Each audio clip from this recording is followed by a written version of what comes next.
channel. And for today's video, I just wanna make a simple dish once again. Siyempre, napakasimple lang talaga. I have here personally are the glass noodles and dried fish. Ayan, mga puting ito yung maliliit na isda. Then I have some dried skinless shrimp. At nag-chop ako ng onions. I have this sikwa or lupa. We call it lupa, kabatiti or patola. Sa Ilocano, kabatiti. Sa Tagalog, patola. At in English, gourd, I think. I don't know what's the English of this. And sa Chinese, they call this one sikwa. Ayan, it's one type of gourd. Diba? Very grainy. The Dumapay, the Ilocano, bilidan, nakabatiti ko na. Because it's like a wheel. There's like marami siyang sides. Side A, B, C, D, F, G, H, I, J, K, L, M, N, O, P, Q, R, S, T, U, V, W, X, Y, Z. It's a joke. Okay. So, napakasimple lang yung gagawin ko dito. I-steam natin. Pero, tingnan nyo na lang po. Napakasimple lang po talaga siya. Pero, bigyan natin ng konting twist. Napanood ko dito sa isang content creator and as I have said, pagka Chinese dish, kahit simple yan, I wanna make it try dahil ang mga apo ko nga ay Chinese. So, let's make a try for this kung magugustuhan nila. Very simple, pero sana magustuhan nila. Ayan. So, let's go, guys! At meron po tayong sauce dyan mamaya. Gagawin natin yung kanyang sauce. So, panoorin nyo na lang po. At passing tabi po sa mga magagaling na magluto dyan. Ito lang po ay exploring food ni Smiling Days channel para sa mga amo kong Chinese. And I'm trying to explore simple dishes, lalo na po sa Chinese cuisine or sa Chinese dish na napakasimple ng kanilang mga ulam pero masarap dahil malasa. And take note, I'm not gonna use magic sarap or bitchin. I'm not using monosodium glutamate dahil yan po ang number 1 rule dito sa bahay. No MSG. So, thank you for watching and I hope you're gonna enjoy it. Isa lang ang gagamitin ko dahil meron akong nababa dito. Yan, sa personally. At trabahuin natin yung mga ingredients. Na-chop ko na po yung onions. Ito yung gagamitin natin sa toppings natin mamaya. And garlic. And I have here a little bit of ang tawag nyo dito? Parsley. I-chop natin siya na peanut.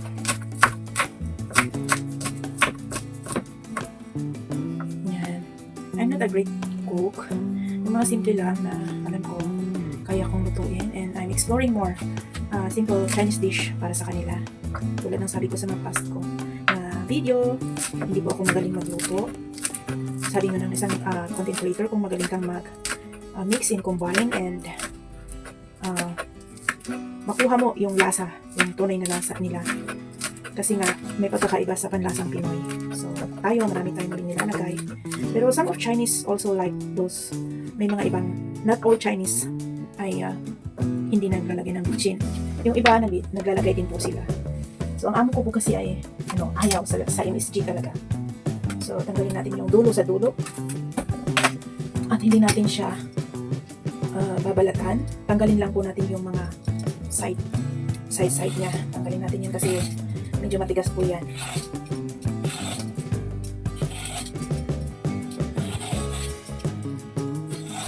May isang klase po ng patola na yung wala pong mga lines. Mabangong patola yun. Nabanglo mga kapatid yung pangalan. So let's gonna wash this one. Kahit naman ito mabango siya. And sa mga Chinese ng amo, alam ko you're familiar with it. And sabi ko nga, this is not my original recipe. Nilagyan ko lang siya ng twist na dinagdagan ko ng shrimp. And of course, para maging presentable, it's gonna make fun of our dish. Ayan. So, ganyan po siya. And i-dry natin ng kitchen towel. Oh, hindi pala nakuha yung paghugas ko. But anyways, it's okay. Okay lang yan. Tinanggal natin yung mga side niya kasi yun ang medyo matigas. Hindi ko po alam kung pare-pareho tayo ng tawag. Ayan, i-comment nyo na lang po sa comment box kung anong tawag nyo dito. We call it lupa or sikwa. So, ang ating style dito ay slant. We give an art to our dish. Medyo kapalan natin ng konti.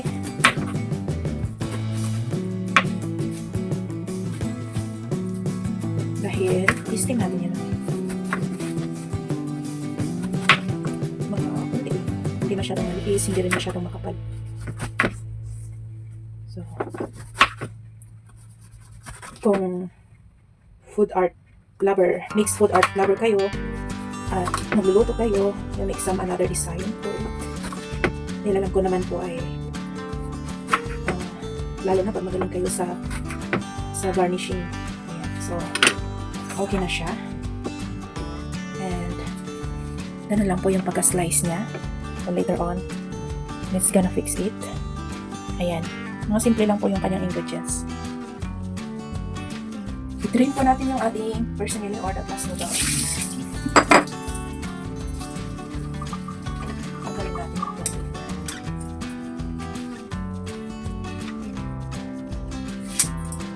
Drain natin para medyo lumit siya ng konti.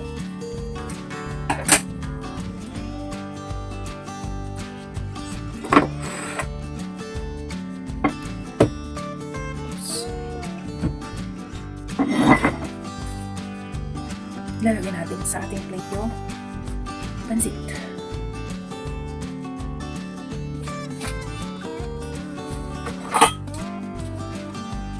Lagyan yung tubig.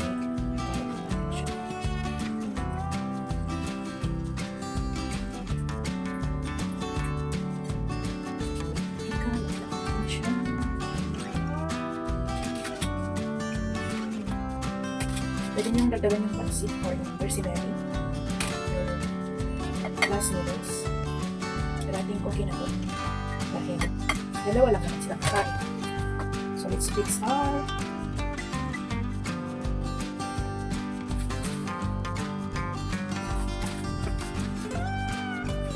fix natin ang ating ulam.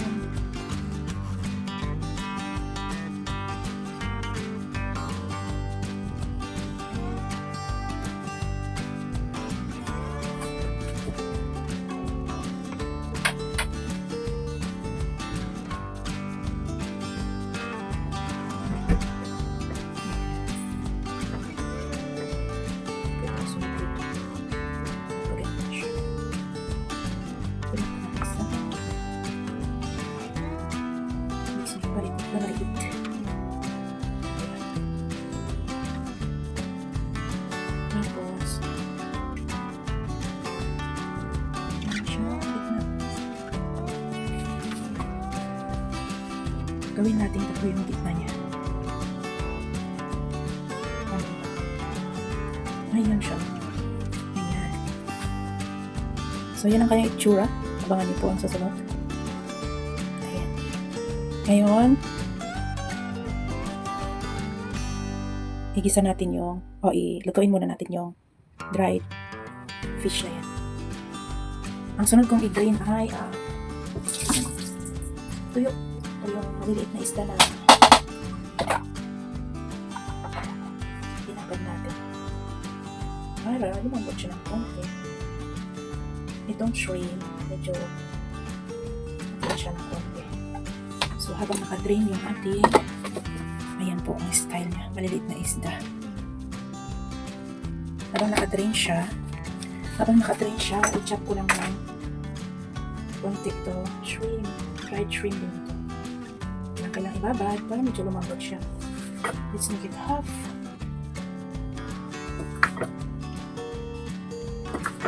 So, ganun natin yung itsura. Ayan. So, pwede na yata natin lutuin. Ayan. So, before the shaky camera. So, yan lang po. Wait lang. Hindi ko pala na-on yung camera. Ayan. Mainit tayo ng mantika. maliit na pan.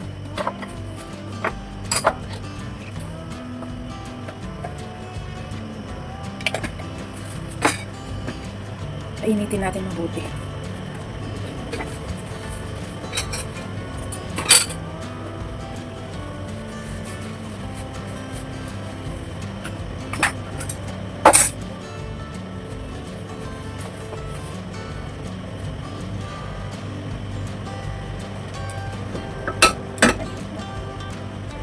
Shrimp. Ibulit lang natin. Tapos yung ating maliliit na rice. Hindi ko alam kung anong tawag nila dito. Tapos maliliit na.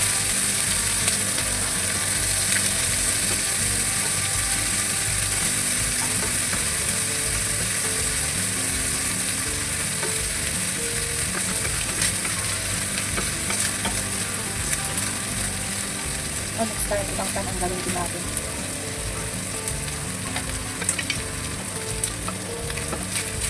Medyo dumikit siya. Okay lang natin.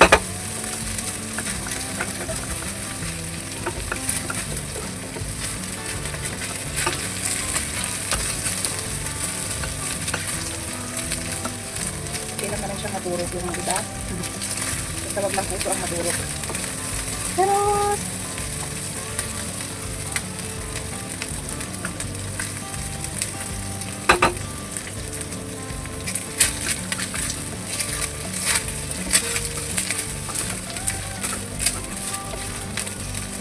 brown na siya.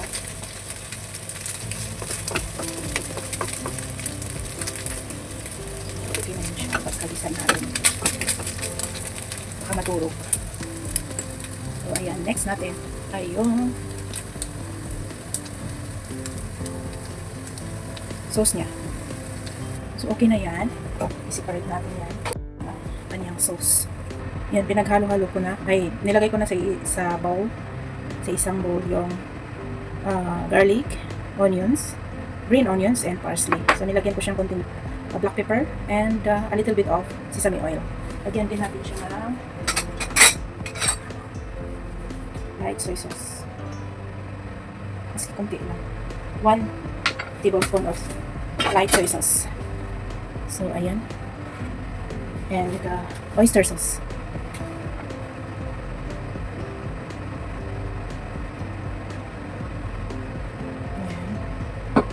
Tablespoon also oyster sauce.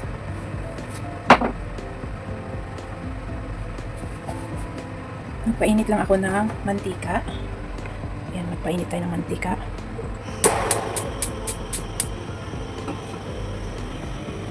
Painit natin yung mantika. Ganyan kadami. Mainit na mainit yung mantika. Mainit na yung mantika. Let's pour it out here.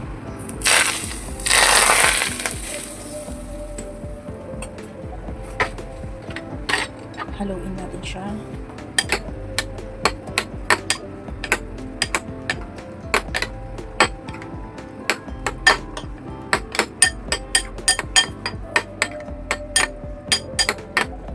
Lagyan natin ng konting patak lang. Dahil hindi ko gusto ang cooking wine. Ayan. Parang isang gapatak ng lupa. Isang gapatak ng lupa. Drama yarn para may patak ng luha. So, that's it. Okay na to. And, ilalagay na natin ang ating toppings dito. Remember our dried fish? I remember so well. This one. Ayan, this one. Nasa palayok pa siya. Let's put it. Yan, lagyan natin. It's a pinch of fish. It's a pinch of fish. Dried fish. It's a pinch of fish. Dried fish. Ayan siya. Unti-unti lang.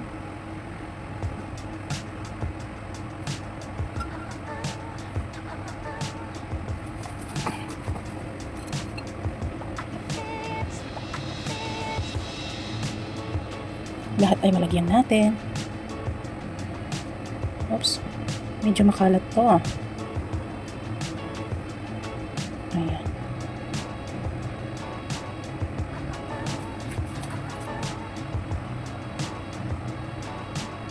I know it's not perfect. But then, sana magustuhan nyo. Oh, nagkakalat siya. So, meron pang konting hindi lagyan. This side. Ay, pumakaan siya. Para lahat maambunan. Hindi yung sinusulo lang, ha? Siya. Ayan. Sharing is caring. Ayan. So, ang ating mushrooms, lagyan natin yung sa gitna. Kung saan hanggang saan kakasya.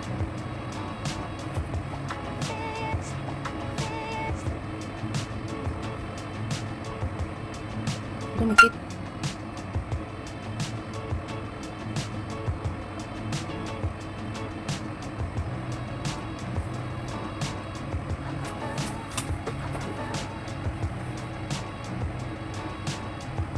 Pasensya na kung hindi yung setup ng camera ko.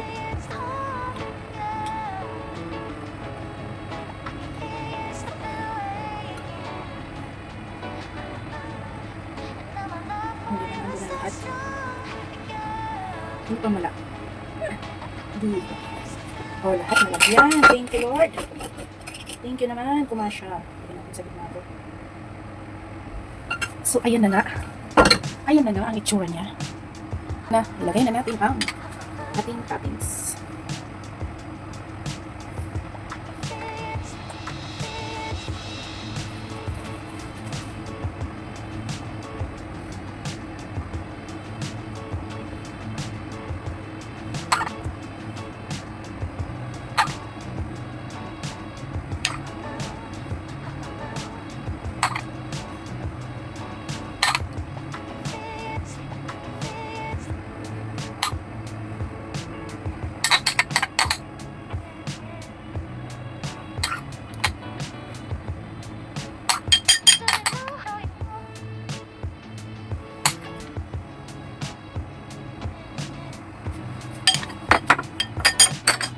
Ayan, at steam na lang natin yan, guys.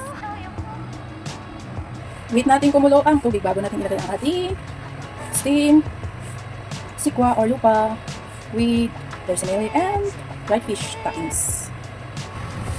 Ayan. Pwede na natin steam. Steam.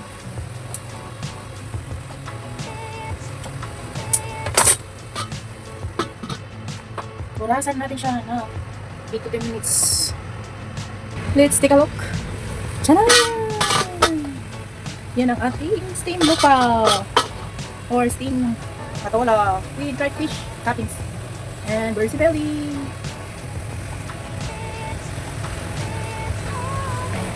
Ready to serve. Pansit. Okay na ang ating steam lupa or nabatiti or patola. And this is it. Ready to serve. Umusok. And I hope we're gonna enjoy this one. And it's time to say thank you for watching this simple cooking video, cooking simple dish on Smile Dish channel. I hope po na nagustuhan nyo and you can also cook this kind of simple dish. So, I'm gonna show you guys ang ating napakasimpleng-simple. Alam kong masarap. Alam ko kasi uubusin nila yan. Thank you so much everyone. Team LT, Team Okra, Team Power Support, mga kakalsat community, my family, my Love Oliver and Monica, mga kapatid ko, my siblings, and to all the community who always supported my simple videos and uploads and shorts in live. Kahit na napakasimple lang talaga. Thank you everyone, to our foreign friends and to Team Replay pala sa community ni Joseph Irene Billy and to every individual, every community. Thank you for tuning in, thank you for watching, and God bless you all. This is my name is channel. Love what you do and do what you love. Cooking simple dish. This is it. Ready to serve. Thank you for the support. God bless guys. This is my name is channel. Always say na naman ang pinagdadaan mo sa buhay. Ano man ang pagsubok na dumating sa inyong buhay. Always smile. Parang buhay ay magaan. Blah. Spread love and positivity. My name is channel is signing off Niti lang. Kaya mo yan. Bye guys. Hawak kamay, tayo'y sama-sama. Spread love at positivity. Sa bawat laban, tayo'y ngiti lang. Ngiti lang, kaya mo yan. Sa bawat hakbang, sabay tayong lalaban. Kasama ang Diyos, di ka nag-iisa. Ngunit sa ngiti, ang mundo'y magkakaroon ng saya.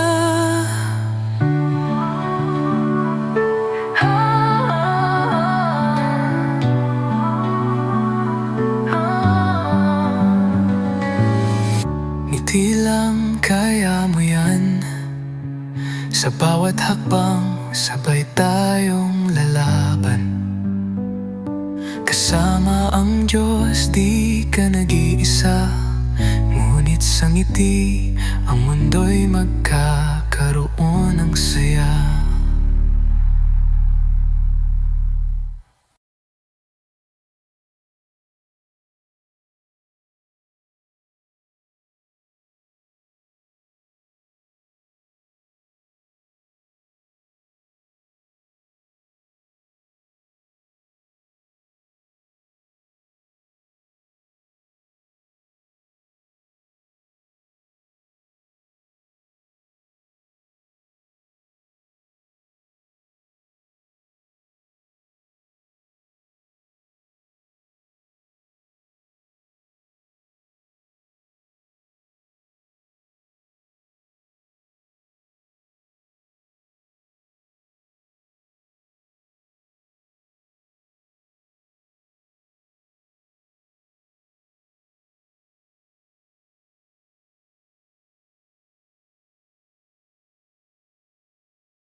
Hawak kamay, tayo'y sama-sama.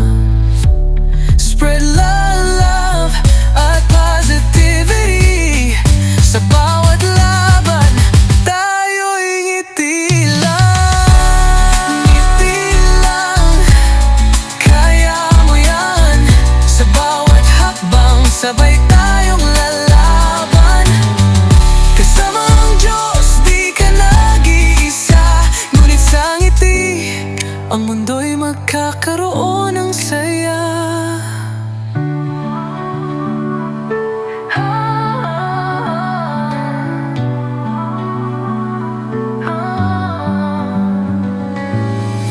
Ngiti lang, kaya mo yan. Sa bawat hakbang, sabay tayong lalaban. Kasama ang Diyos, di ka nag-iisa. Ngunit sa ngiti, ang mundo'y magkakaroon ng saya.